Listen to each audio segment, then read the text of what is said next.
Well, hello everybody, it's Beth here, and today we're making choc rice bubble slice.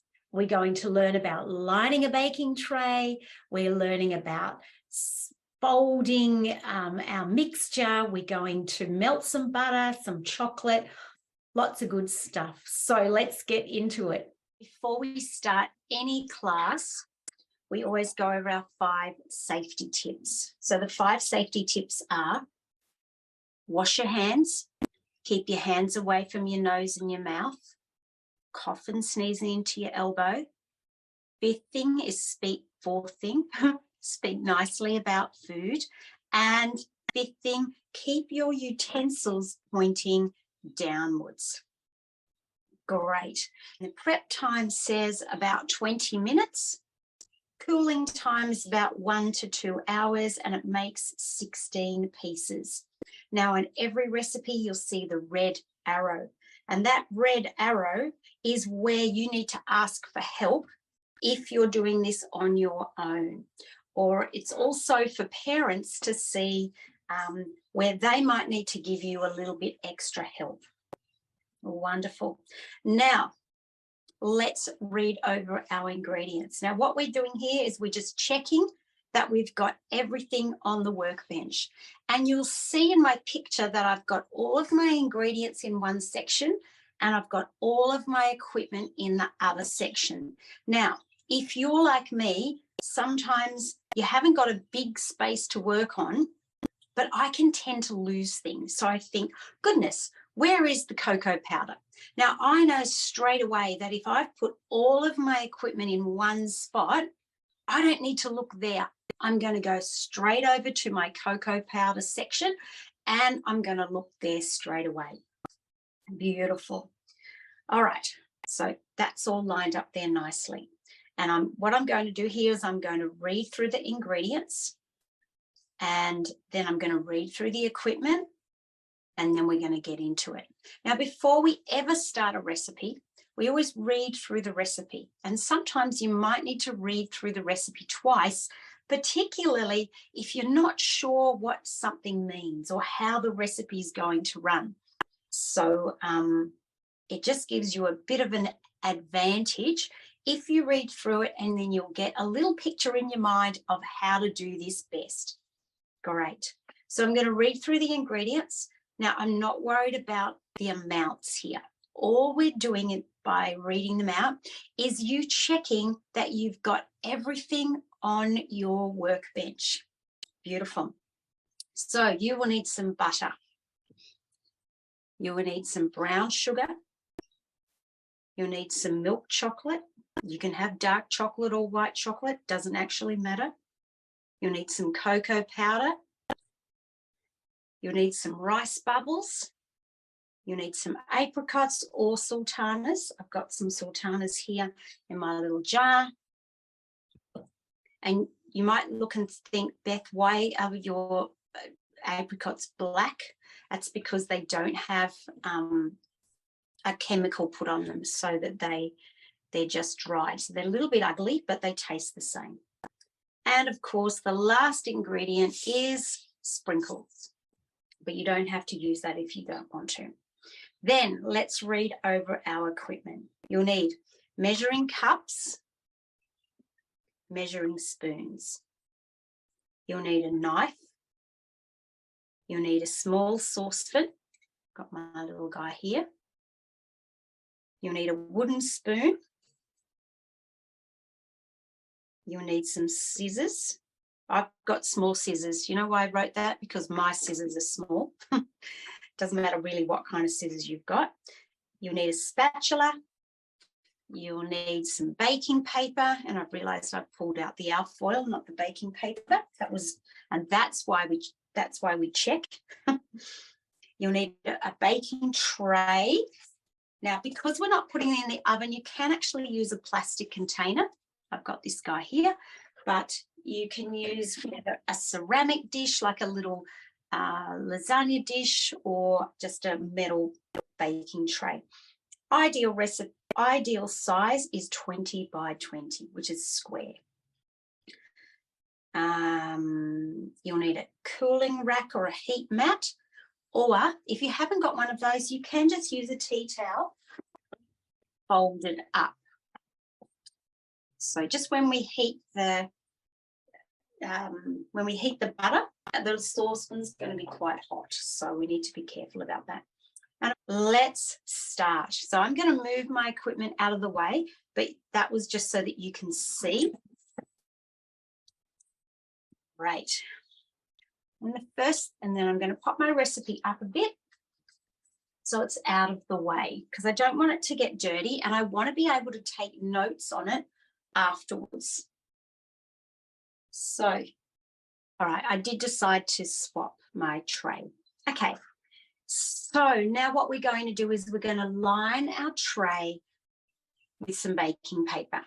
Now, if you use spray in your house, you just need to do a little bit of spray. If you don't use spray, then you can just get a teaspoon of olive oil and spread it with a brush or some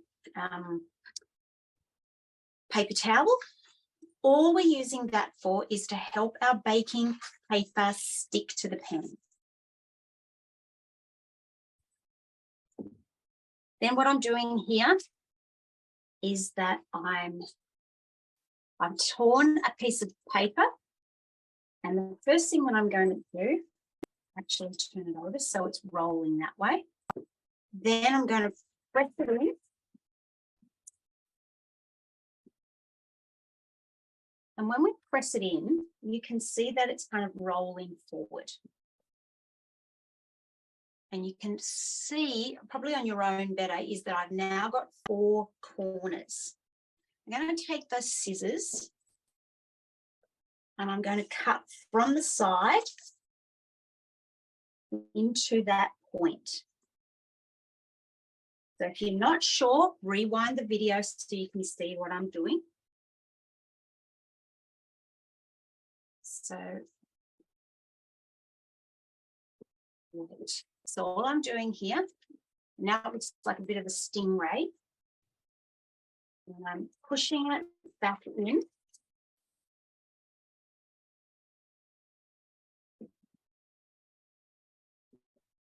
And now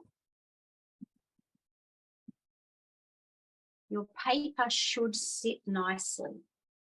Now, if this guy is sort of flapping around, you can cut him a little bit more.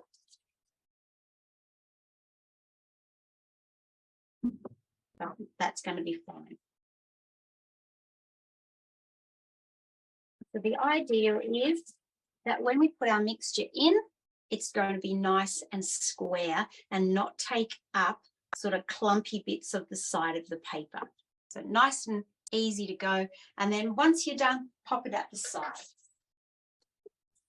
All right, so the next thing that we're going to do is we're going to melt some butter. Now, we only need 120 grams of butter. So once I've finished using the scissors, I'm putting it straight back into my utensil pile. You might have a little tub or something to put it, just so that we're clearing our space. Now, the easiest way is you can see that there are little notches at the side of your butter, of the side of the pack of the butter. And mine's from Woolies, and it's from 50 increments, so little 50 sections.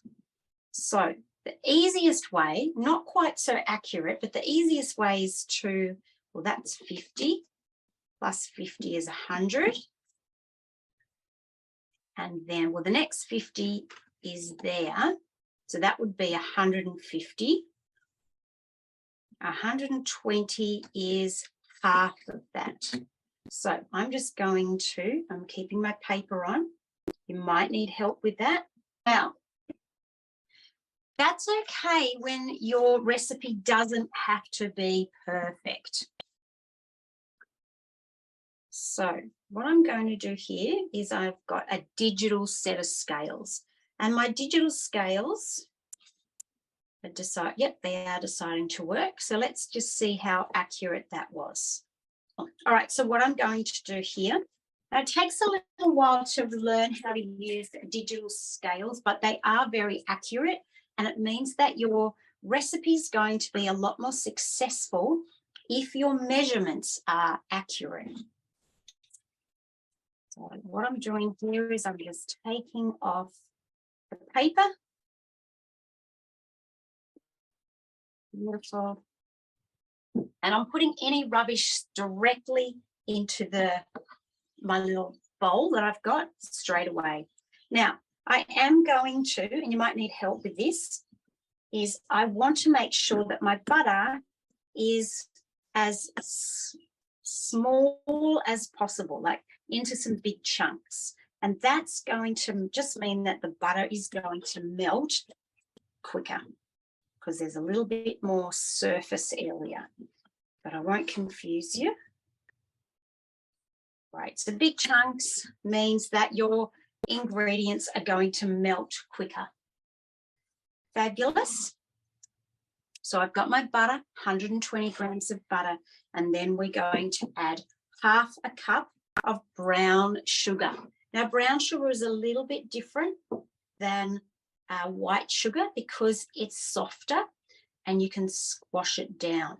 So when we press down on our sugar, it's called firmly packed. Firmly packed. So we want to make sure that we get the accurate measure by pressing it down. And you can see my measuring cup. It's not over the top and it's not below. What I want to do with my knife is just make sure, see I'm running my knife across, just to make sure, yep, that is definitely flat. Beautiful. So now we've got our brown sugar and our butter, and we're going to melt that over a medium heat until the butter has dissolved. Great. Now, while we're doing that, if you've used your chocolate and your chocolate isn't melt, but it's a big block, what I want you to do is I want you to be breaking up the chocolate so it's ready to go. I want to have all of our ingredients ready to go before we start the next thing. So I've got my little apricots here. So what I'm going to do is snip them up into little pieces. So I've got my cocoa powder here and I'm going to measure it, and I want 2 tablespoons of cocoa powder. So to do that, again, we want to make sure that we get an accurate measure. So I want to get a flat measure, not over the top and not down below.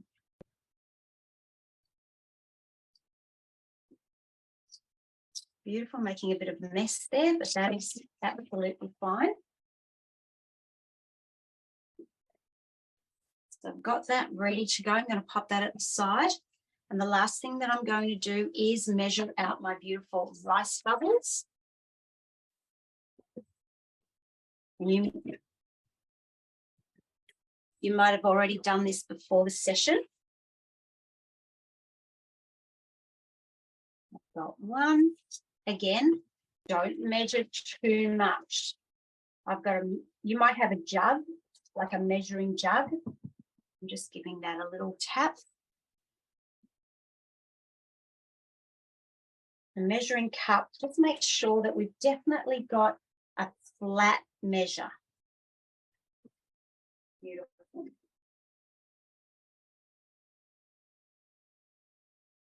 So that's ready to go. All of my beautiful things are ready to go. All right, so the next thing that we're going to do, is start to melt.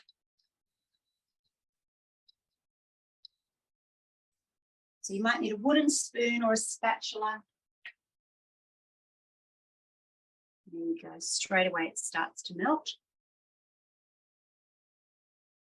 And the next thing you're going to need is your beautiful chocolate.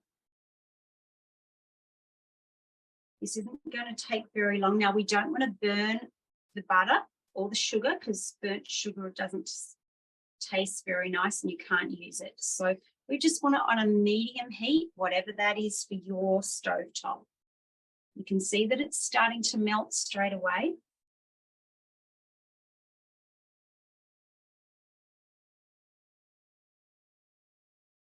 And I'm going to give it just a little bit of a toss around so that the brown sugar has already melted. Right, so what I'm wanting to do now is we're just going to wait for that butter to melt. And as soon as our butter has melted, we're going to add the chocolate. We're not going to cook the chocolate though. We just want to get that so that it's it'll melt from the heat of the butter.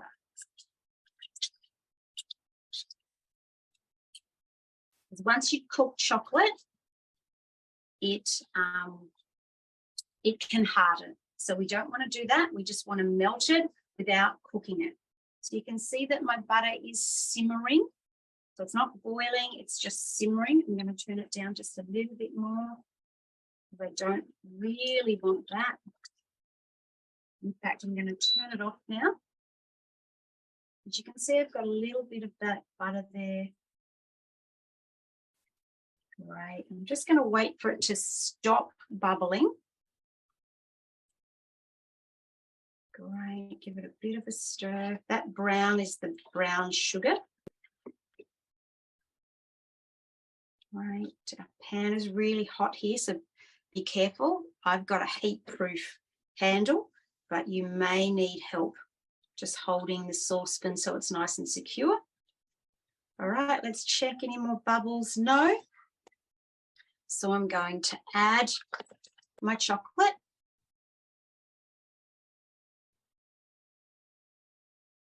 And just gently stir. We don't want to add too much air to our mixture, because if we add too much air, what's going to happen is it'll cool down. So we want it at this temperature. Just going to let that sit there for about 30 seconds till that. I'm not going to add the cocoa quite yet.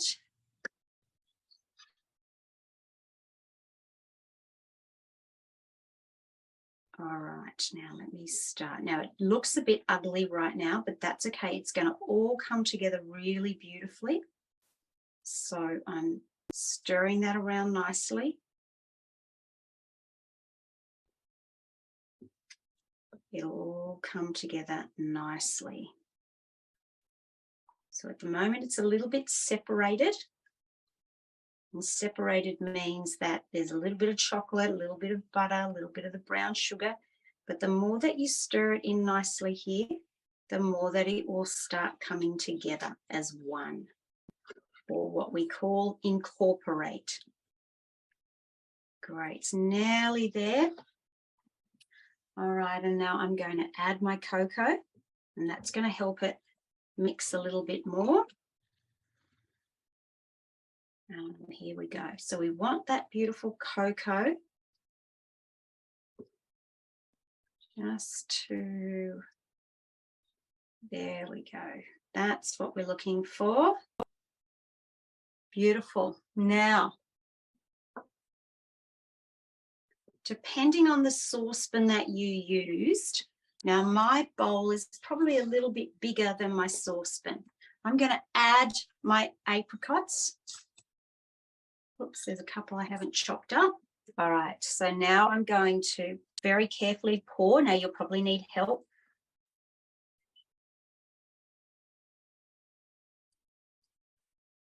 So I'm using my spatula, and I'm using the side of my spatula or the edge of it to get as much of the liquid out as possible.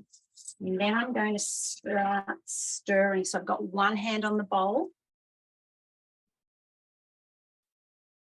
And stirring. Now be careful. If you remember, we've melted the butter and the chocolate together.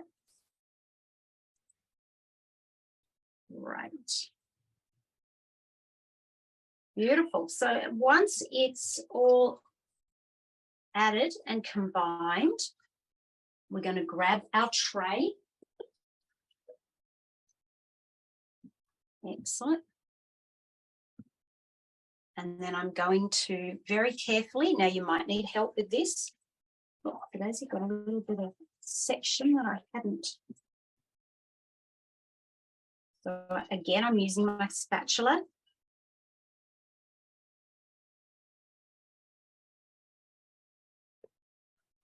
And I'm pushing that into the corners and the edges. So I'm using the top and the sides of the spatula and the flat of it. So I'm pushing it down so it's all evenly. And what's going to happen now is, now that we've melted the butter and the chocolate, now it's going to go firm again. So it's going to go from being hard to being soft and liquidy. And now we've added everything together, and now it's going to go cold and firm.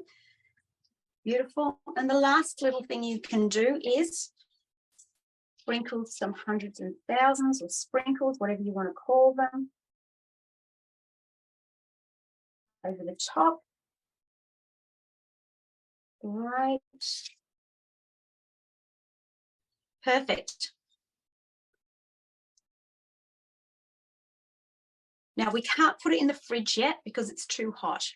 If we add it to the fridge now, then the fridge will go warmer. Now in our fridge, you've already got some milk, you might have some butter, you might have some meat in there. And it's important that the other things in the fridge stay nice and cold. So what we're doing is we're going to allow this to come to room temperature. Then you can pop it into the fridge. It'll need to be in the fridge for about 1 to 2 hours until it is set. And then it's ready to slice up. And I suggest that you ask an adult to help you. You'll need a nice sharp knife to slice it into pieces. And it makes about 16 pieces. Beautiful. Fabulous. Well, I want to see what you've made and how you decorated your beautiful chocolate sauce, chocolate slice. So if you're part of the Facebook group, make sure that you take a photo and pop it up there. Otherwise, you can just text it through to the Kids Love to Cook phone. We'd love to see your beautiful creation. All right. Happy cooking.